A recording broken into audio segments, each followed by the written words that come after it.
বাড়িতে বিভিন্ন মহিলারা আছেন সংসারে, তারা সিরিয়ালে যাদের দেখা যায়, ইন জেনারেল ভারতবর্ষে এটা হচ্ছে যে ওই সেই শাসবহু আর এই ননদ আর দুধে মিশমিশিয়ে দিচ্ছে, অ্যাসমার ওষুধটা সরিয়ে রেখে দিচ্ছে। এইগুলো না করে একটু সুস্থ বিনোদন যদি আমরা দিতে পারি বোধহয় ভালো হয়।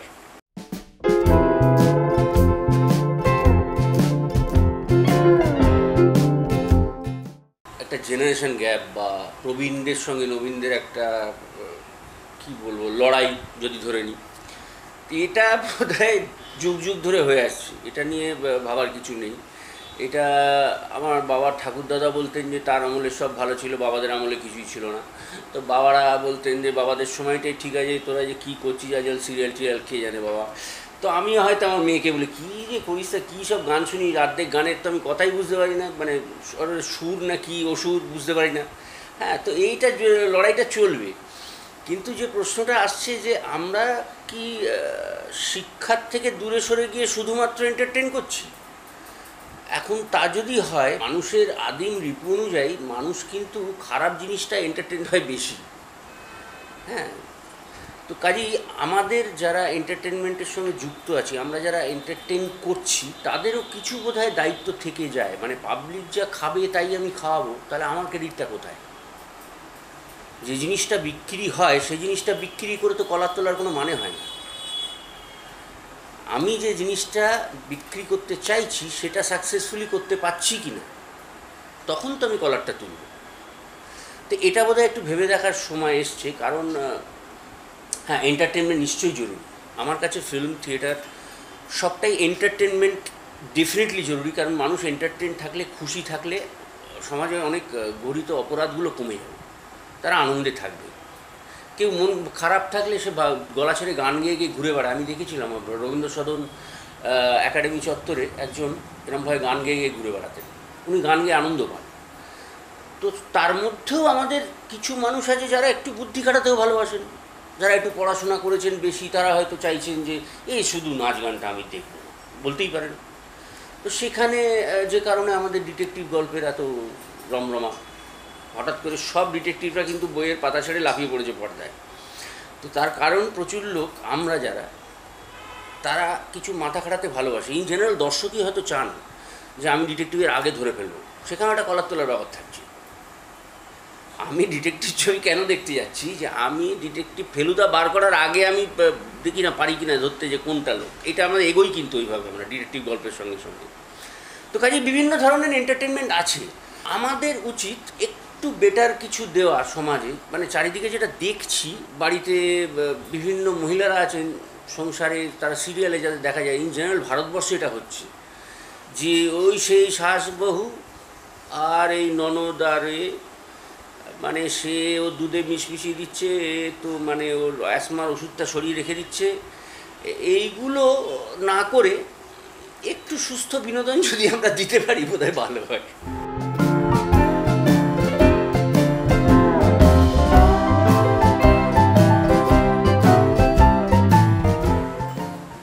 দেখো, লাগাম ছাড়া টেলিভিশনে বা হওয়া যায় না। কারণ টেলিভিশনটা ঘরে একসঙ্গে বসে, it's a family affair.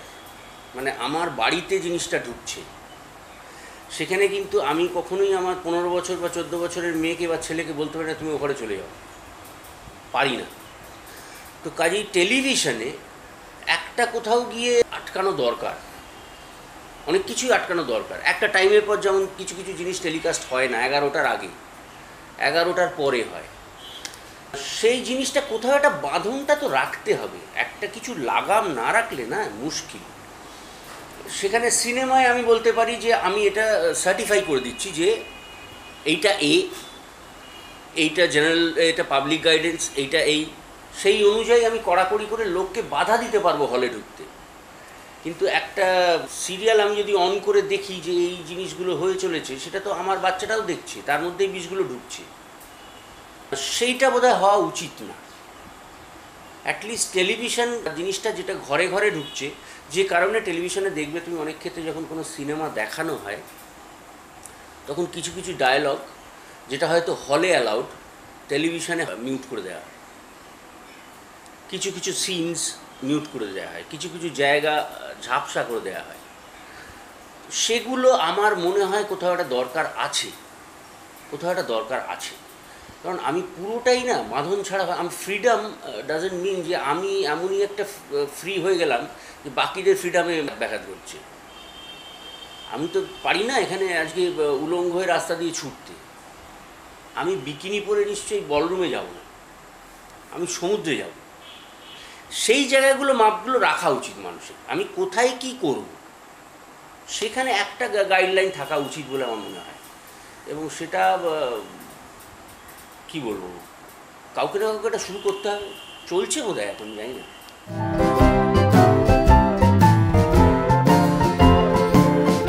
Sensor বোর্ডের কথা হচ্ছে, সেন্সার বোর্ড কেটে দিতে পারে না। Censor board can certify.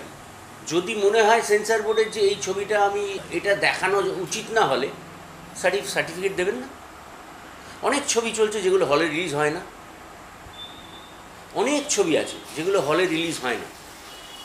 আমি কিউবের ছবি বলতে পারি, ছবির নাম গান্ডু, হলে রিলিজ করা সম্ভব না। দেবেন না সার্টিফিকেট, কাটবেন। কারণ আমার মনে হয় কোথাও গিয়ে একটা ডিরেক্টরে তো একটা কিছু দেখানোর হয়তো একটা তার ফ্রিডম থাকতে পারে। আমি তো লোককে জোর করে হলে ঢোকাচ্ছি না, আমি তো এটা বাড়িতে দেখাচ্ছি না। হ্যাঁ, আমি তো অর্গানাইজ করে বাড়িতে দেখাচ্ছি না লোক ডেকে, আমি হলে রিলিজ করতে চাইছি আমার ধারণাটা। এবার সেটা আপনি সেন্সার করে দিন না, আমার কোনো অসুবিধা নেই, আপনি সার্টিফাই করে দিন যে এটা অসহ্য, এটা জঘন্য, লিখে দিন বড় বড় করে। তারপর যে ঢুকবে তার ব্যাপার। এইটুকু ফ্রিডম বোধ হয় থাকা উচিত।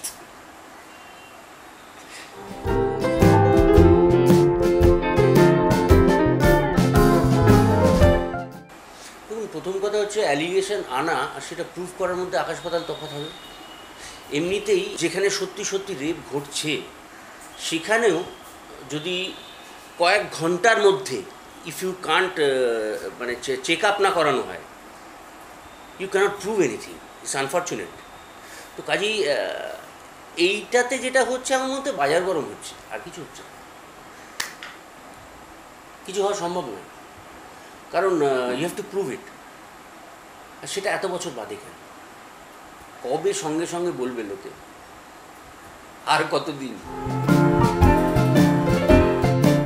না, ইন্ডাস্ট্রি ইমেজ তো নষ্ট হচ্ছে। শুধু এই ইন্ডাস্ট্রি কেন, এই ইন্ডাস্ট্রি নিয়ে একটু বেশি চর্চা হয় কারণ এই ইন্ডাস্ট্রি নিয়ে লোকে অনেক বেশি জিজ্ঞাসা, এখানে অনেক বেশি গ্ল্যামার ইনভলভ, অনেক টাকা ইনভলভ। কর্পোরেট হাউসগুলোতে ঢুকবেন, অনেক বড় বড় গল্প পাবেন।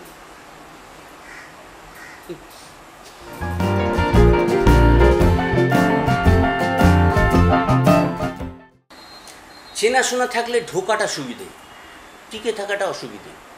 টিকে থাকাটা কোন ক্ষেত্রে অসুবিধা আমি বলছি, যেমন আমার ক্ষেত্রে আমি বলি, আমার বাবা শুভেন্দু চট্টোপাধ্যায় স্বর্ণযুগের সুন্দর দেখতে একজন নায়ক, যিনি উত্তম কুমারের পাশে দাঁড়িয়ে চরুমিতে নাম করেছিলেন। সেখানে আমার পক্ষে ঢোকাটা সোজা, টিকে থাকাটা খুব শক্ত। 15 বছর খালি শুভেন্দুর ছেলে শুনেছি পাবলিকের কাছ থেকে। হ্যাঁ, এই দুঃখটা আরও বড় বোধহয় অভিষেক বচ্চনের, গিয়ে একটু জিজ্ঞেস করুন। আর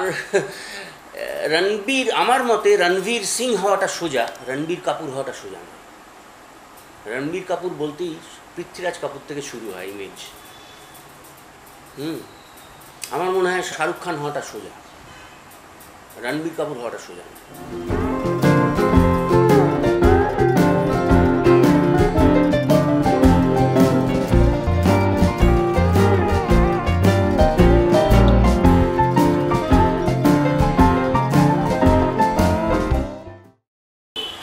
আমি গিয়ে বলবো তো ওই বন্ধুর কোনো দোষ নেই, মহিলা তো আমার সঙ্গে ছিলেন রাতে, উনি প্রমাণ করুন ছিলেন না।